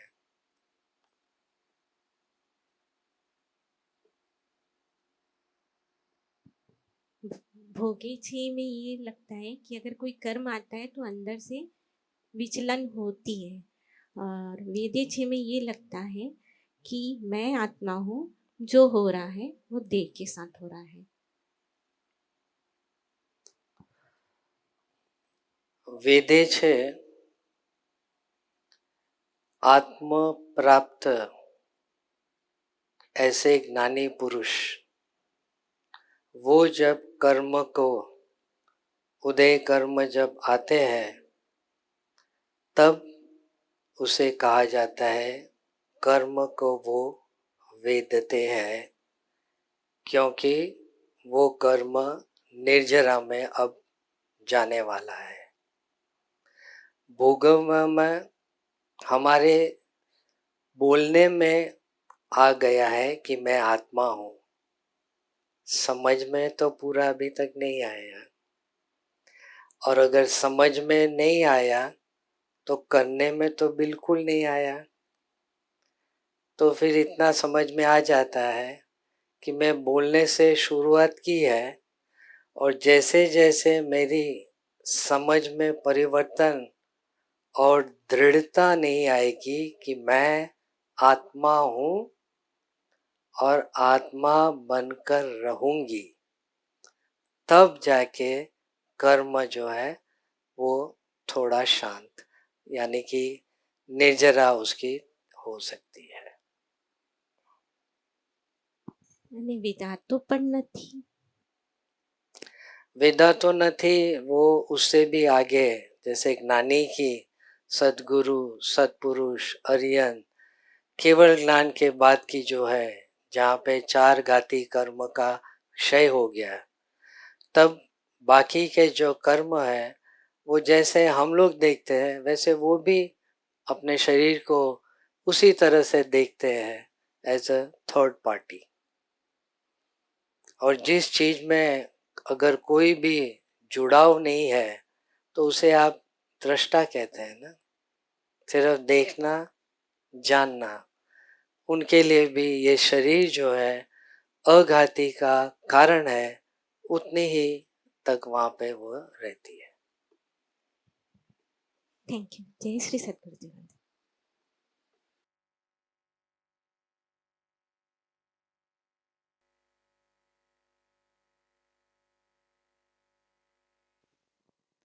જય શ્રી સદગુરુદેવ. અમે સાંભળ્યું હતું કે તીર્થંકર પરમાત્માની વાણી સ્વતઃ ખીલે છે. આજે અહીં એવો અનુભવ થયો. આ અનુભવ મારા અહમના નહીં, સમર્પણના કારણ થાય એવી કૃપા કરશો. અને રાજ સેવક રૂપે જ્યારે કંઈ બી કરીએ છીએ ત્યારે તે વખતે એવી દશા લે એ માટે શું પુરુષાર્થ કરવો જોઈએ?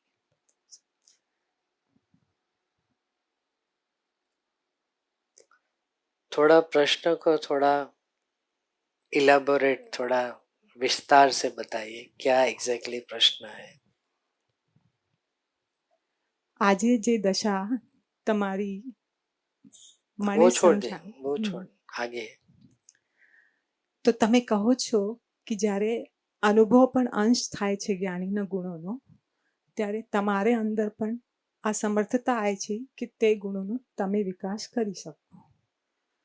તો આજે હું એ જાણવા માંગુ છું કે હું મારા અંદર એવા ગુણોનો વિકાસ શું પુરુષાર્થ દ્વારા કરી શકું? सो जैसे हम जो गुण है, आत्मा के अनेक अनंत गुण है, इतने सारे मौजूद है, सब लिखेंगे अपने अपने जो गुण जिनको जिनको सबसे अधिक हृदय को स्पर्श हो रहा है, प्रिय है, उसी का वो लोग लिखेंगे। तो जो गुण इतने सारे हम पढ़ते हैं, लेकिन जब बोलने की बात आती है कौन सा गुण अच्छा लगा, तो उसमें से आप सिलेक्ट करके 2, 3, 5, 10 निकालते हैं। क्यों उसी गुण को ऊपर आपने जिक्र किया? क्या वजह है उसकी? મારા હૃદયને ટચ થયું, મને આનંદનો અનુભવ થયો. अब जिस गुण के बारे में हमें कुछ मालूम नहीं है, लेकिन क्योंकि हम सब आत्मा तत्व है, आत्मा का लक्षण है वेदन करना, इसलिए वो फील कर सकता है कि उसे अच्छा क्या लगा और क्या अच्छा नहीं लगा। ठीक उसी तरह वो गुण को जानता नहीं है, लेकिन जब फील होता है तब उसे उस फील से पता चलता है कि मुझे ये सहनशीलता का गुण इसमें अच्छा लगा। जिस तरह से पहली बार स्पर्श होने से उस गुण की हमें समझ पड़ी, ज्ञानी को बार बार अवलोकन करने से दूसरे नए नए गुण जैसे जैसे अंदर में वेदन होता जाएगा, भाव उसी तरह से आगे बढ़ते जाएंगे। और वही भाव जो है उसी में आगे बढ़ने से आंशिक से अपूर्ण से पूर्ण तरफ ले जाएगा। Thank you so much. आपने मारा कोटि कोटि वंदन।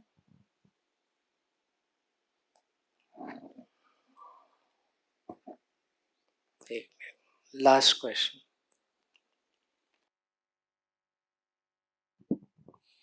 जय सद्गुरु देवानंद।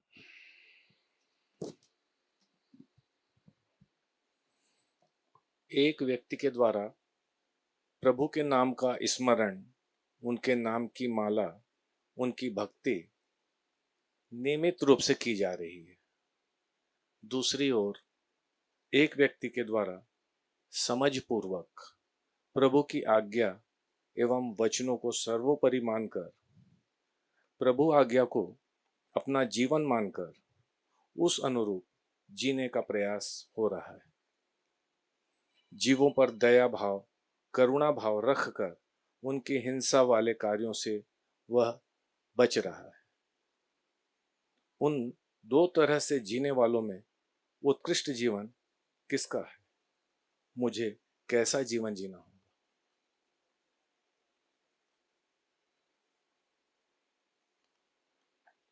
ये दोनों में आपको कौन सा पसंद है?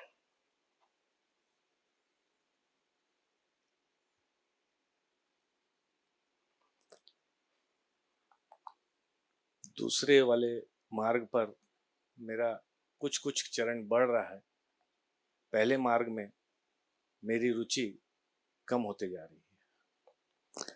अब पहले वाले में क्या है, आपने क्या बताया, वो पढ़ा, वो फिर से पढ़िए। प्रभु के नाम का स्मरण, उनके नाम की माला, उनकी भक्ति आदि। उनकी और प्रभु किसकी? प्रभु की भक्ति। नाम? पारसनाथ जी, गौतम स्वामी, महावीर स्वामी। ठीक है। सिद्ध में जो विराजमान है उन सभी सिद्ध आत्माओं को परमात्मा का स्मरण करके एक कार्य, और दूसरा में जो लिखा है वो उनके द्वारा जो मार्ग बताया गया है, उनकी जो आज्ञा है, उनके पालन में, उनका अनुसरण जीवन में अर्पण अप्लाई करने में, उस समझ पूर्वक वो अप्लाई होती जाए, भले आंशिक भी हो रही हो, वो रुचिपूर्ण लगता है। तो सेकंड में जो है, जिसे सद्गुरु कहा जा सकता है, सत्पुरुष कहा जा सकता है, मार्गदर्शक, जिसके माध्यम से हमें महावीर भगवान, परम आत्मा तक पहुंचना है। जब सफर इतना लंबा, इतना दूर है, तो व्यवस्था तो बरोबर लेके जानी चाहिए ना। अगर हम यहाँ से दूर तक अगर बाय कार जाना है कोलकाता, तो आप गाड़ी को अच्छी तरह से भरकर जाएंगे ना, कि सफर में कोई तकलीफ नहीं हो जाए। ठीक इसी तरह मोक्ष मार्ग, अगर महावीर भगवान, परम आत्मा, सिद्ध तक हमें पहुंचना है और इस वितराग मार्ग पर चलना है, तो हमें माइलस्टोन के लिए कोई एक आवश्यक चीज चाहिए, और वो है सद्गुरु। सद्गुरु एक माध्यम है, साधन है, जो हमें लक्ष्य तक पहुंचाता है, और वो हमें राह में जो भी मुश्किलें संसार में आती है, किस तरह से आगे बढ़ना है आत्मा कल्याण के हित में, वो मार्गदर्शन दिखाते हैं। इसलिए गुरु और गोविंद दोनों खड़े, काके लागू पाए। इसीलिए गुरु का महात्म्य ज्यादा है, क्योंकि गुरु भी उसी गोविंद की तो पूजा करता है।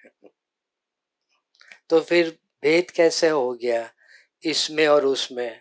क्योंकि जो प्रत्यक्ष है वही हमें परोक्ष का तो सही भान कराता है, वो कोई और नहीं है, और ना ही कभी उसने माना है कि मैं उस स्वरूप में पहुंच गया हूँ।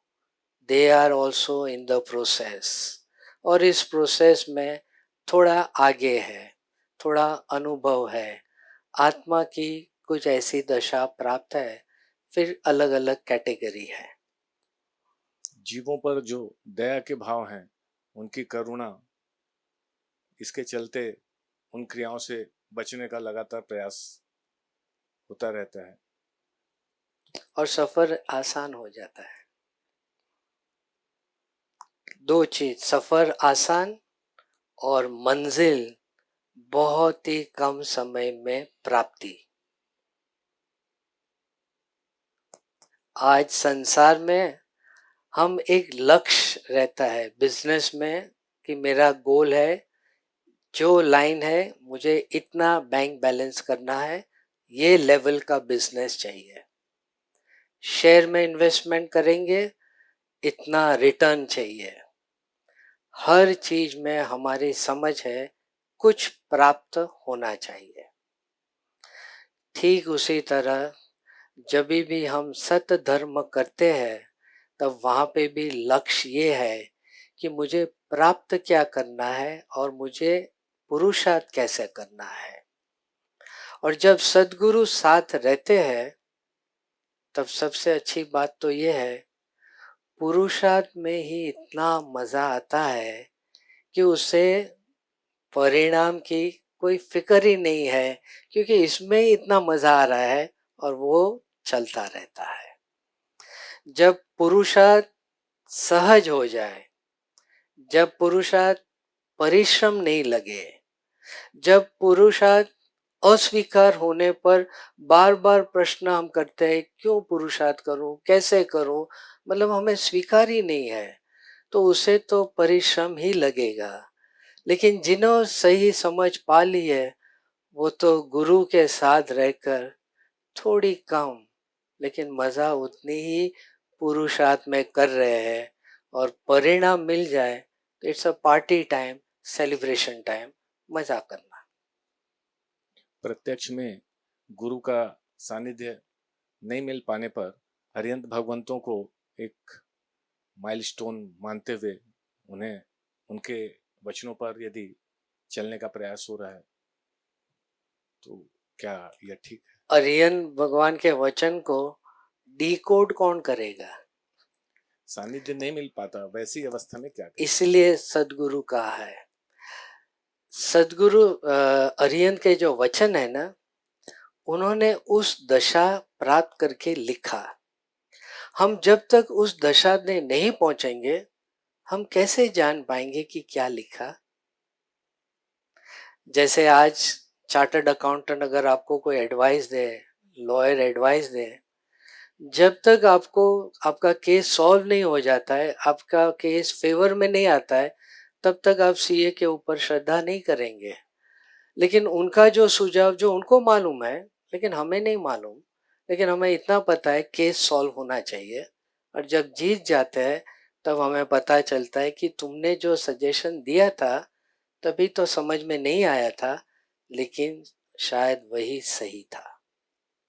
ठीक अरिहंत के वचन साक्षात 100% ने 1000 टाइम्स करेक्ट है, लेकिन एक अज्ञानी कितना वो करेक्ट समझ सकेगा, ये प्रश्न है।